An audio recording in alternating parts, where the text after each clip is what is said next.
मैं ये लेक्चर किसी एक ज़बान को प्रमोट करने के लिए नहीं बना रहा। इस लेक्चर का एक खास मकसद है और वो है स्टैंडर्ड 12th की फ्लेमिंगो बुक का unit number 1 the last lesson. एक देश की पहचान वहाँ की भाषा होती है। आप अगर चाइना में जाते हैं तो वहाँ पे लोग गर्व से चाइनीज़ भाषा में बात करते हैं। आप स्पेन में जाते हैं तो लोग स्पेनिश में बात करते हैं। जर्मनी में जाते हैं तो जर्मन लोगों को भाषा का इस्तेमाल करते हुए देखते हैं।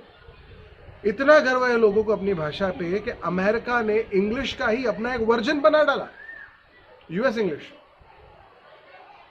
तो आज की कहानी हमारी मातृभाषा को समर्पित है। कहानी की शुरुआत होती है सन 1780 के आसपास, जहां पर 1870 के आसपास, मैं उल्टा बोल गया।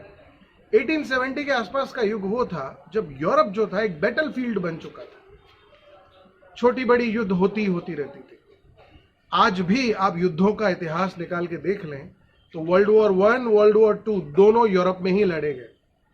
यूरोप के देशों के बॉर्डर्स अपने साथ इतने क्लोजली जुड़े हुए हैं कि वहां पर युद्ध बहुत कॉमन हुआ करते थे। प्लस कॉलोनियल सिस्टम के बारे में आपने हिस्ट्री में पढ़ा होगा। यूरोप के ही वो देश थे जिन्होंने दुनिया भर में अपनी कॉलोनीज बसाई, तो हर छोटे छोटे भूमि के हिस्से को अपने कब्जे में लेने की चाहत उनमें बनी रहती थी।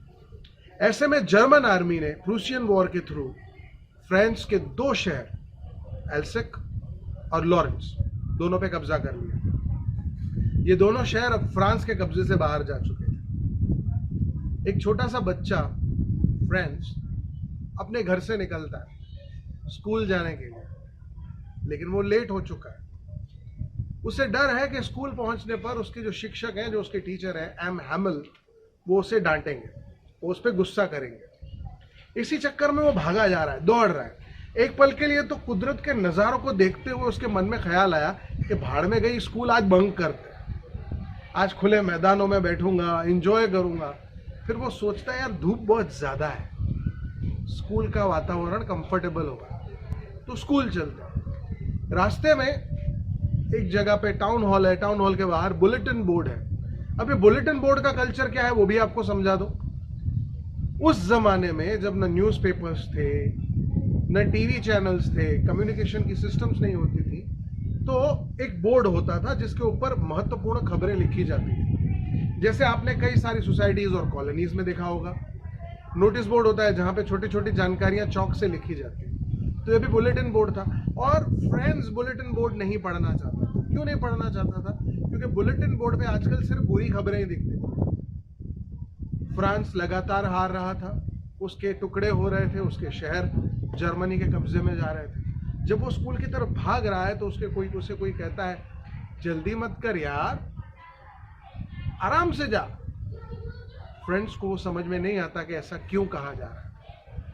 जब वो स्कूल पहुंचता है तो डरा डरा सा पहुंचता है। क्यों? क्योंकि मास्टर एम हैमल, उस जमाने में टीचर नहीं कहते थे, मास्टर कहते थे। मास्टर एम हैमल गुस्सैल थे थोड़ा, उनको डिसिप्लिन बहुत पसंद था। फ्रेंड्स को लगता है कि जाऊंगा तो बहुत डांट पड़ेगी, मार भी पड़ सकती है, उनके हाथ में छड़ी होती है, वो मारेंगे मुझे। लेकिन जब वो पहुंचता है तो देखता है कि अभी तक एम हैमल ने क्लास लेना शुरू नहीं किया। क्लास में बच्चे बैठे हुए हैं, सब बच्चे डिसिप्लिन के साथ बैठे हुए हैं। यहां तक कि आज गांव के बूढ़े बुजुर्ग लोग भी क्लासरूम में बैठे हुए हैं। अब ये नजारा फ्रेंड्स के लिए बहुत डिफिकल्ट है। तभी फ्रेंड्स को रियलाइज होता है, जो आप सबको भी रियलाइज होता है कई बार, स्कूल पहुंचने के बाद महसूस होता है अरे बाप रे, होमवर्क तो किया ही नहीं, होमवर्क तो किया ही नहीं। तो फ्रेंड्स को ग्रामर में पार्टिसिपल्स याद करने के लिए कहा गया था और फ्रेंड्स भूल गया था।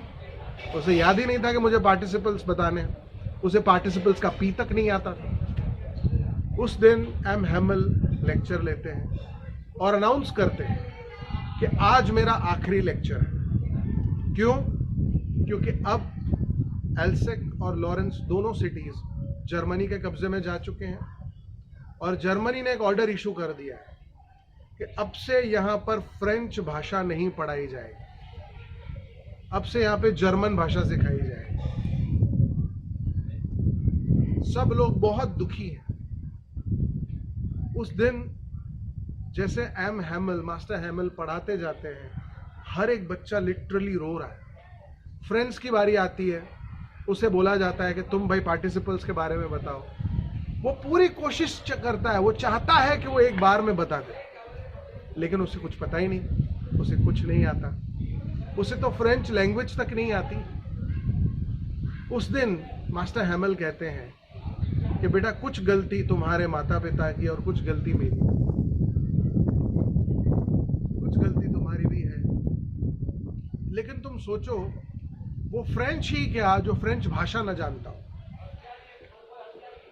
ये पुराने जमाने का एक फेमस कल्चर हुआ करता था बेटा, जहां जाओ वहां के लोगों को अपनी भाषा सिखाओ।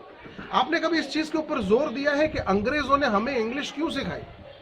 क्या मकसद था उनका?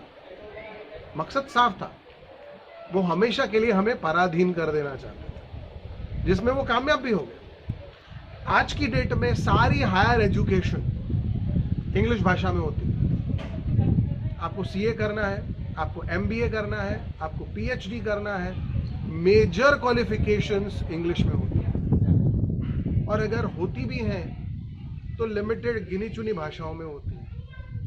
एक पर्टिकुलर स्टैंडर्ड के बाद शिक्षा में, एक पर्टिकुलर कक्षा के बाद शिक्षा में आपकी मातृभाषाएं गायब हो जाती हैं। स्कूल तक पढ़ा दी, कॉलेज आते ही आप इंग्लिश मीडियम में पढ़ाई कर रहे हैं, कोई जरूरत ही नहीं है।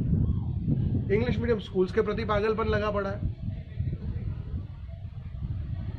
ये सब कुछ जो हो रहा है एक प्लान का हिस्सा हुआ करता था। जर्मन्स ने बेवजह ये नहीं किया था, मकसद सिर्फ इतना था कि यहाँ के लोगों को जर्मन सिखा दो। एक बार ये जर्मन बोलना सीख गए, अपनी भाषा भूल गए, तो ये हमेशा के लिए जर्मनी का हिस्सा बन जाएगा। अंग्रेजों ने भी इसी पर्पस से अपनी जितनी भी कॉलोनीज थी वहां पे इंग्लिश भाषा का प्रचार किया, वरना हमारी भाषा जितनी स्वच्छ और बेहतरीन भाषा दुनिया में नहीं है। हमारे पास हर शब्द का उच्चारण है, हमारे पास वर्णमाला है, हमारे पास मात्राएं हैं, जिनके जरिए हम दुनिया की सबसे बेहतरीन प्रोनाउंसिएशन दे पाते हैं। हमारे जितना साफ उच्चारण दुनिया में किसी देश का नहीं। मैं खुद इंग्लिश का टीचर हूं, उसके बावजूद ये कह रहा हूं आप लोगों से, दुनिया में आपकी पहचान आपकी भाषा है। एम हैमल उस दिन बहुत दुखी थे। क्यों दुखी थे? क्योंकि फ्रेंच लोग फ्रेंच भाषा नहीं पढ़ पाए। वो बड़े दुख के साथ वो लेक्चर कंडक्ट करते हैं, अपना आखिरी लेक्चर। उसके क्लासरूम के ऊपर ही एम हैमल का घर हुआ करता था। ऊपर सामान पैक होने की आवाजें सुनाई दे रही थी। वो घर, वो क्लासरूम जो सालों तक एम हैमल का एक घर बना हुआ था, अब उसका नहीं रहने वाला था। लेक्चर खत्म होते होते एम हैमल की आंखों में आंसू थे। उसने एक पल के लिए सोचा कि मैं बच्चों की तरफ मुड़ूं, उनसे कुछ कहूं, लेकिन फिर अपना मन बदला, बोर्ड की तरफ मुंह किया, लॉन्ग लिव फ्रांस, विवा ला फ्रांस कहते हुए वो वहां से चल दी। उन्होंने मुड़ के अपनी क्लास की तरफ नहीं